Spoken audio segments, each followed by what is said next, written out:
Allô tout le monde, j'espère que vous allez bien. Aujourd'hui, on se retrouve avec une vidéo dans ma série Pédagogie alternative, mais pas Montessori. Aujourd'hui, on va parler des pièces libres, puis de l'intérêt des pièces libres, d'où ça vient, puis c'est ça, de comment nous, on essaye de les utiliser dans le quotidien. Je trouvais que c'était intéressant parce qu'on parle de plus en plus de l'importance du jeu libre et de plus en plus aussi des pièces libres, mais quand même moins. et, euh, et c'est pas nécessairement la même chose exactement. Puis tu sais, il y a des pédagogies qui émergent beaucoup, dont on entend beaucoup parler, comme la pédagogie Montessori, qui n'utilise pas nécessairement les pièces libres. En tout cas, quand on suit vraiment à la lettre. Il y a beaucoup de familles qui suivent la pédagogie Montessori, mais qui suivent aussi d'autres courants pédagogiques. Mais c'est ça, quand on lit vraiment sur la pédagogie Montessori, c'est pas quelque chose qui est mentionné vraiment. Donc, c'est ça. Les pièces livres, ça rejoint un petit peu la pédagogie Montessori dans le sens où c'est du matériel qu'on va utiliser librement. Mais dans la pédagogie Montessori, le matériel a toujours un but précis. Et je vous ai fait une vidéo là-dessus que je pourrais vous mettre en barre d'infos si jamais ça vous intéresse d'en savoir plus sur le matériel Montessori. Mais c'est souvent du matériel qui a vraiment un but précis, qui va développer une aptitude en particulier. Il y a une progression dans la difficulté, puis un contrôle de l'erreur. C'est pas du jeu libre. C'est pas des pièces libres. Les pièces libres, ça vient plus de la pédagogie Reggio Emilia, qui a été développée par Loris Malaguzzi. Fait que c'est ça. En gros, ce qu'on fait, c'est qu'on met à disposition des objets. Des objets qui n'ont pas d'objectif précis, d'où la différence avec la pédagogie Montessori. C'est vraiment des objets qui vont être... Quand je dis pas d'objectif précis, c'est que c'est mettre des figurines d'animaux, par exemple, ou des Playmobil par exemple, ça va être du jeu libre, mais ça va pas nécessairement, c'est pas des pièces libres. Si on essaye de les catégoriser, là, dans le sens des pièces libres, ça va être des roches, des cailloux, des cocottes des cocottes de la nature, des coquillages, des blocs en bois ou en plastique, là, des Legos. Par exemple, c'est des jouets qui ont vraiment... Ils ont pas de... On peut pas dire telle figurine, c'est telle figurine au final. Quand on a une figurine de Playmobil d'un policier, ben oui, on peut l'utiliser comme une figurine, puis finalement dire que c'est une madame qui s'en va se marier, mais ça reste que, souvent on va l'utiliser comme un policier. Si on a une vache, ben on va l'utiliser souvent comme une vache. C'est rare que l'enfant va se mettre à dire que non, finalement c'est un cochon.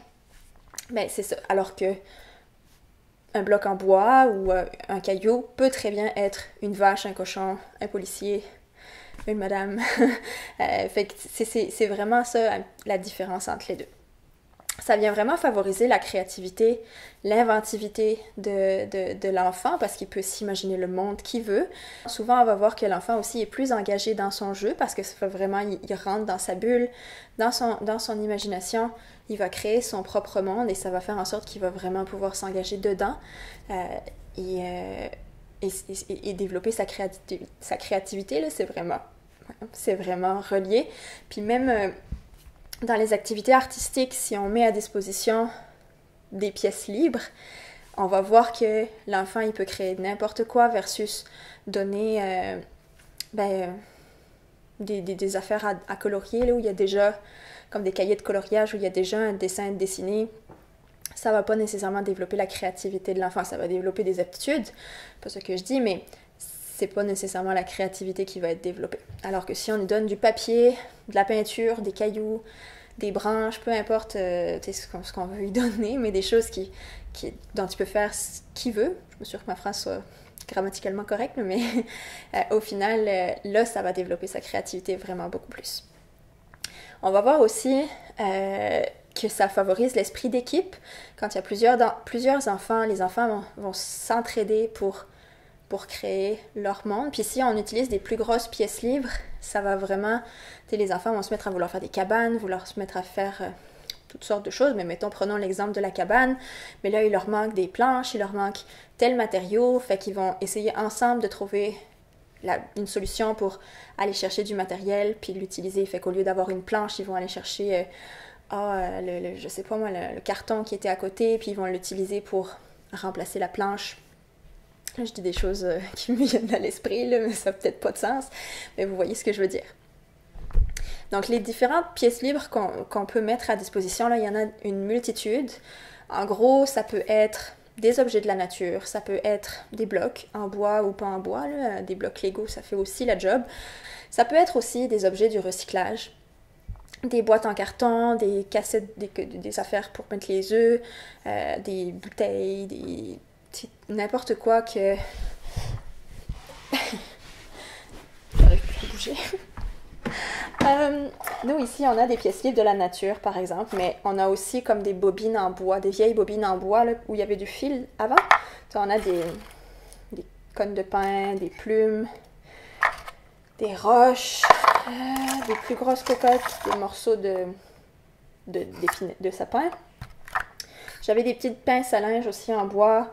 Fait que ça peut être n'importe quoi. Ça, c'est nos affaires qu'on récupère quand on va se promener puis que Maëlle a envie de récupérer des choses de dehors. Des fois, il y a des phases comme ça où il veut ramasser des choses, mais on les utilise après pour jouer. Mais j'avais aussi, à un moment donné, je l'ai enlevé. J'avais un panier où je mettais des affaires de recyclage dedans. Et j'utilisais pas trop encore, fait que je les ai rangés pour le moment. Mais souvent, c'est ça, des affaires de recyclage. Les enfants vont triper là-dessus. Et c'est ça. À l'extérieur, ça peut être aussi la même chose. Il peut y avoir des planches, des gros blocs, des pneus, tout plein d'affaires de recyclage. Là. On peut avoir vraiment de toutes les couleurs, là, que ce soit des vieilles frites de piscine, des vieux outils, des vieux ordinateurs. Alors bon, ça dépend du style de tout le monde. Personnellement, je tripe pas nécessairement sur le look des charges publiques, si j'utilise des termes extrêmes. Là. Il y a beaucoup de parcours d'aventure qui font... je pense que c'est parcours d'aventure qu'on dit en français, mais Adventure Playground. Okay, moi, je me semble que c'est des terrains d'aventure où là, vraiment, tu rentres là-dedans puis tu as l'impression d'être dans une décharge qui est sécurisée pour les enfants. Là. On s'entend qu'il n'y a pas de clous qui sortent des planches puis tout ça, mais esthétiquement ça ressemble à ça. Moi personnellement c'est pas mon style. Dehors, ce que je veux mettre en place, c'est plus des planches en bois, des gros blocs qu'ils pourraient utiliser pour faire des constructions plus à échelle extérieure, des outils de la nature, une cuisine debout qu'ils pourraient utiliser pour plein de choses.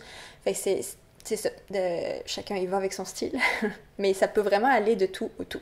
Je vous disais au début qu'il y avait, c'est ça, utiliser des figurines, tout ça, c'est pas nécessairement des pièces libres, mais souvent dans cette pédagogie-là, on va avoir des styles de plateaux de jeu, je sais pas moi, le plateau de la ferme, où on va avoir fait des provocations, des provocations? Ouais, provocations de jeu. On met en scène les pièces libres ou semi-libres, si c'est des figurines, on va les appeler comme ça, pour que l'enfant, pour l'inciter, des incitations, c'est peut-être le meilleur terme, des incitations à jouer. Je dis pas que ça, c'est pas bon, là. Moi je pense qu'il y a un bon équilibre à trouver partout, mais c'est pas nécessairement du jeu libre, et c'est pas nécessairement des pièces libres, parce que c'est l'adulte qui va avoir créé le plateau, qui va avoir mis les items comme ça, fait qu'il y a quand même une influence de l'adulte. Et l'enfant n'est pas libre totalement, dans le sens où il est libre après de faire ce qu'il veut, mais il est quand même dirigé un petit peu. Il y a, comme je disais, les matériaux naturels, les blocs, tout ça, qu'on va juste mettre librement en libre accès, des paniers avec des blocs, par exemple, ou des choses comme ça, puis que l'enfant peut, à tout moment, décider d'aller chercher ce panier-là, puis de faire ses constructions. Puis, à l'extérieur, il y a le recyclage, puis à l'extérieur, où ça va être plus dans le style terrain d'aventure.